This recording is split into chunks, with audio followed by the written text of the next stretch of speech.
Les pensées négatives nous arrivent à un certain moment où on est en train de vivre la partie la plus difficile, une période difficile de notre vie.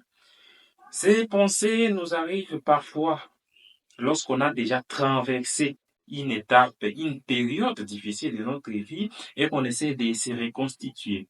Parfois, ces pensées arrivent quand on est en train de traverser ces moments difficiles-là. Et ces pensées, généralement, nous envahissent et à un certain moment, on a besoin d'arrêter ces pensées-là. C'est pourquoi nous allons voir aujourd'hui comment se débarrasser des pensées négatives et je vais vous montrer quelques deux, trois techniques que le psychologue utilise pour aider les gens à se débarrasser des pensées négatives. Alors, bienvenue sur cette chaîne, la psychologie en Afrique, la seule chaîne qui vous parle de la psychologie dans les contextes africains.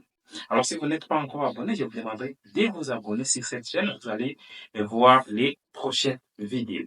Il faut savoir que lorsqu'on essaie de travailler les pensées négatives, généralement, la première des choses, c'est de les noter. Donc, identifier ces pensées négatives qui vous envahissent et essayez de noter quelque part dans votre cahier, dans votre registre. Vous écrivez la pensée qui vous envahit. Alors, vous pouvez avoir peut-être plusieurs pensées. L'important, c'est d'énoter ces pensées-là, mais on ne va pas travailler sur toutes les pensées au même moment parce que ça ne sera pas possible. On va tout simplement travailler sur une pensée. Lorsqu'on termine, on va passer sur une deuxième pensée, etc.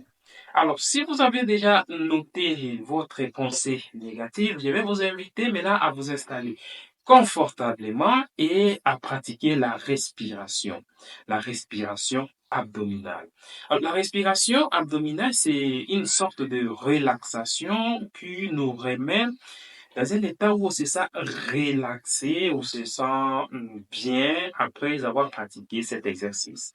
Ici, j'aimerais que vous pratiquiez la respiration abdominale et veuillez vous installer confortablement et tout simplement suivre les rythmes. Alors, il faut savoir que lorsque nous respirons, nous avons d'abord la partie où nous inspirons et la partie que nous expirons. Donc, la respiration se fait généralement dans ces deux temps. Il y a l'inspiration et il y a l'expiration. Maintenant, dans notre respiration, vous allez considérer votre ventre comme un ballon. Essayez d'imaginer que votre ventre, c'est un ballon qui peut gonfler et qui peut se dégonfler.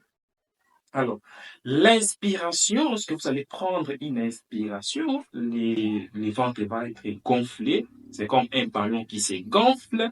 Et l'expiration, c'est lorsque le ventre va revenir à sa place. Et donc, quand les ballons se dégonflent.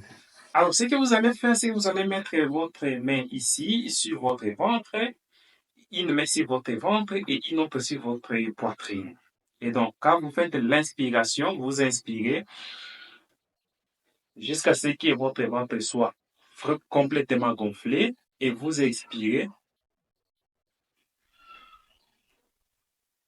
jusqu'à ce que votre ventre soit aussi dégonflé. Mais attention, lorsque vous respirez de cette façon, il faut inspirer rapidement, mais il faut prendre beaucoup de temps lorsque vous expirez. Par exemple, quand j'inspire, je fais, mais quand j'expire,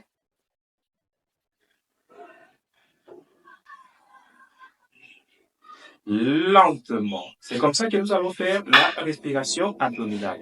Cet exercice, vous le faites dans 3 répétitions. Donc, vous inspirez, vous expirez, vous inspirez, vous expirez, vous inspirez, vous expirez 3 fois.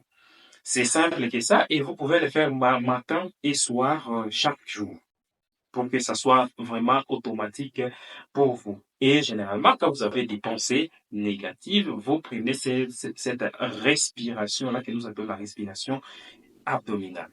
Autre chose pour se libérer, se débarrasser des pensées négatives, c'est tout simplement de pratiquer l'autocompassion. Alors, l'autocompassion, c'est un terme qui est beaucoup plus connu aujourd'hui en psychologie, étant donné que dans l'autocompassion, on veut que nous soyons gentils avec nous-mêmes. Donc, quand je vous dis pratiquer l'autocompassion, c'est de vous dire que vous devez être gentil avec vous-même. Par exemple, si quelque chose de mal vous arrive, quelque chose qui ne vous plaît pas, vous pouvez dire tout simplement que c'est bon, c'est arrivé, mais j'ai fait de mon mieux. J'ai aimé une fois la façon de raisonner d'une ménagère qui travaille pour nous. En fait, à un certain moment où on lui a demandé en fait d'arranger en fait sa façon de travailler parce qu'il y avait des choses qui clochaient en fait. Et à un certain moment, quand elle est partie parler avec une autre personne, j'ai entendu dire que, en tout cas, on m'a obligé de changer ma façon de travailler, mais je vais faire de mon mieux. Vous comprenez? Le fait qu'elle s'est dit que je vais faire de mon mieux, c'est déjà une bonne façon de voir les choses, c'est d'avoir une compassion avec elle-même. Et donc, pour vous-même, pratiquez de l'autocompassion. Sachez que tout ce qui vous arrive, faites de vos mieux pour que les mauvaises choses ne vous arrivent pas. Mais quand ça vous arrive, c'est que vous avez déjà fait de vos mieux et reconnaissez votre effort. Voilà comment se débarrasser des pensées négatives. Je pense que cette vidéo vous aura été utile. Si vous n'êtes pas encore abonné, je vous demande de vous abonner sur cette chaîne et de partager la vidéo. On se retrouve à la prochaine. Ciao.